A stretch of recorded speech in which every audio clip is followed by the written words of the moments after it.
Hello my friends. It's been a while. I am trying to play Warzone game, but on the top right hand side corner, installation progress still 0%. And I'm trying to figure out how to fix that problem. And after a night, I figure out that is not a problem. It's all because of my internet connection is slow. You have to wait to download full game. Let me show you what I'm talking about. After you download the game, you see the start button and you just start the game and waiting to be online. But my friend, this game fools us.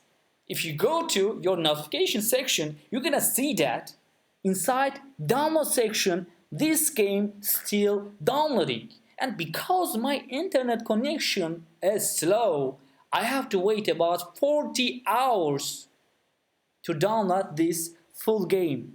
And if you have a great connection, you're gonna download it much faster than mine, I guess. And I hope you have a great connection because I'm not that kind of a patient person, but I have to wait. I did this video. It's my first video in English language. I'm trying to show you how to fix that problem, and I hope you like it. If you like it, please hit that like button and comment down below. Have a great time.